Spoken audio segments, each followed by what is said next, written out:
Hello viewers, তোমরা সবাই কেমন আছো? আশা করছি তোমরা সবাই অনেক ভালো আছো। আজকে আমি তোমাদেরকে চতুর্থ শ্রেণীর পাতাবাহার রবীন্দ্রনাথ ঠাকুরের লেখা বিচিত্র স্বাদ কবিতা দিয়ে সুন্দর করে পড়াবো। তোমরা ভিডিওটা প্রথম থেকে শেষ পর্যন্ত মন দিয়ে দেখো, ঠিক আছে?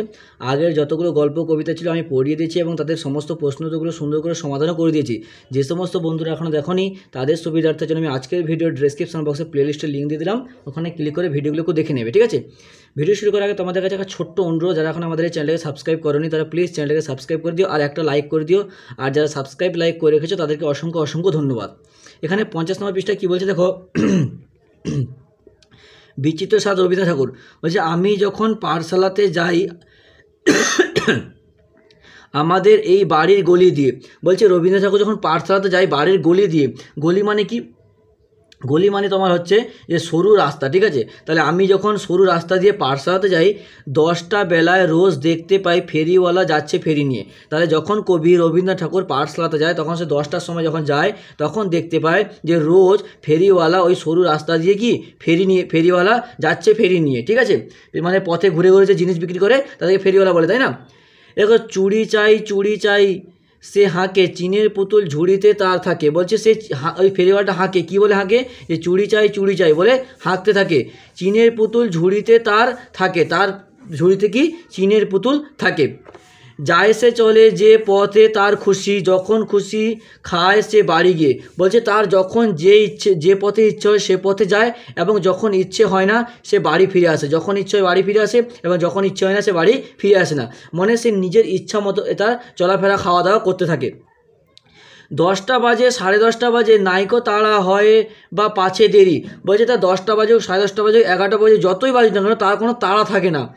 ইচ্ছে করে সেলেট ফেলে দিয়ে অমনি করে বেড়ায় নিয়ে ফেরি। তাহলে কবি রবীন্দ্রনাথ ঠাকুর বলছে তারও ইচ্ছে করে যে সেলেটটাকে ফেলে দিয়ে তারও ওই ফেরিওয়ালার মতো ইচ্ছে করে ঘুরে বেড়াতে এরকম করে। কারণ কি? সে স্বাধীনভাবে, তার জীবনে কোনো টাইম টেবিল কোনো বাধা নেই, তার নিজের ইচ্ছা মতো যে কোনো কাজ করে। কবিরও ইচ্ছে হয় যে এই তার মতো ইচ্ছে মতো সে কাজ করতে। যেমন ফেরিওয়ালা ইচ্ছে মতো ফেরি করে, যখন ইচ্ছে বাড়ি আসে, যখন ইচ্ছে যায়, ইচ্ছে মতো করে, তেমন কবিরও ইচ্ছে হয় যে তার মতো করে সেলেটটা ফেলে দিয়ে তার মধ্যে ফেরি করে বেড়ানো। আমি যখন হাতে মেখে কালি ঘরে ফিরি 4:30 বাজে। যখন বলছে আমি যখন পাঠশালাতে যখন বাড়ি ফিরে হাতে কালি মেখে 4:30 বাজে। কোদাল নিয়ে মাটি কোপায় মালি বাবুদের ওই ফুল বাগানের মাঝে। বলছে কোদাল নিয়ে মাটি কোপায় কে? না মালি। মালি কি বাগানে গাছপালা যে পরিচর্যা করে দেখাশোনা করে তাদেরকে কি মালি বলা হয়। তাহলে যখন সে বাড়ি ফিরে তখন দেখে যে বাবুদের ঘরে ফিরে কোদাল নিয়ে বাবুদের ওই ফুলের বাগানে মালি কি মাটি কোপায়। কেউ তো তারে মানা নাহি করে, কোদাল পাছে পড়ে পায়ের পরে। বলছে কেউ তাকে মানা করে না, তার কোদাল হাতে পড়ে কিংবা হাতে ধুলো মাখিয়ে তাকে কেউ কোনোদিন মানা করে না। গায়ে মাথায় লাগছে কত ধুলো, কেউ তো এসে বকে না তার কাজে। বলছে তার গায়ে মাথায় যতই ধুলো লাগুক না কেন তাকে কেউ এসে বকাচোদা করে না। কবি যখন স্কুলে যায়, যখন জামা কাপড় পরে, তখন তার গায়ে কি নোংরা দিয়ে দিলে তার মা তাকে প্রচণ্ড বকাবকি করবে।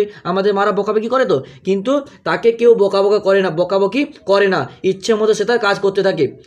মা তারে তো পরায় না সাপ জামা, ধুয়ে দিতে চায় না ধুলোবালি। বলছে আমাদের কি, আমরা যখন নোংরা হয়ে যায় তখন আমাদের মা কি হাত পা ধুয়ে দেয়, সাফ জামা পরিয়ে দেয়, কিন্তু ওই মালিকে তাকে কি তার মা তাকে সাফ জামা পরায় না, তার শরীরে ধুলো লেগে থাকে সেগুলো ধুয়ে দিতে চায় না। ইচ্ছে করে আমি হতাম যদি বাবুদের ওই ফুল বাগানের মালি। আবার কবি বলছে যে আমারও ইচ্ছে করে যে ওই বাবুদের ফুল বাগানের মতো হতে, ফুল মালির মতো হতে। একবার ইচ্ছে হচ্ছে ফেরিওয়ালার মতো স্বাধীনভাবে ঘুরে বেড়ানো, একবার ইচ্ছে হচ্ছে যে বাগানের মালির মতো কাজকর্ম করে ধুলোবালি মাখা, তাতে তার কোনো বাধা নেই কিংবা কেউ তাকে বোকাচোকা করবে না। একটু বেশি রাত না হতে হতে মা আমারে ঘুম পাড়াতে চায়। বলছে একটু বেশি রাত হলেই কি আমাদেরকে মা ঘুমোতে বলে।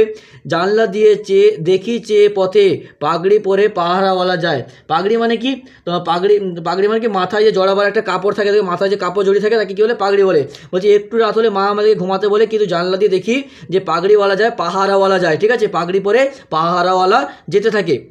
আধার গলি লোক বেশি না চলে, গ্যাসের আলো মিটমিটে জ্বলে। বোধহয় গলিটা আধার অন্ধকার, সেখানে লোক বেশি চলাফেরা করে না, গ্যাসের আলোয় মিটমিটিয়ে জ্বলতে থাকে, ঠিক আছে?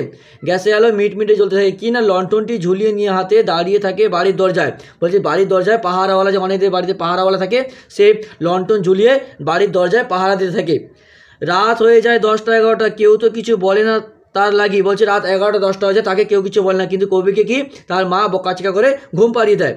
ইচ্ছে করে পাহারাওয়ালা হয়ে গলির ধারে আপন মনে জাগি, বলছে কবির আবারও ইচ্ছে জাগছে যে ওই পাহারাওয়ালার মতো সারা রাত গলির ধারে জাগে, যেমন পাহারাওয়ালা রাত জাগে তেমন কবিরও ইচ্ছে করে যে ওই রাত জাগতে। মানে এক কথা আমরা এই কবিতার মধ্যে বুঝতে পেরেছি যে এই সমস্ত যে তোমার চুড়িওয়ালা, মালি, তারপর পাহারাওয়ালা, এদের কি স্বাধীনভাবে এরা কাজকর্ম করতে থাকে, কবিও ওই নিজেদের সম্পূর্ণ স্বাধীনভাবে থাকতে চাইছে।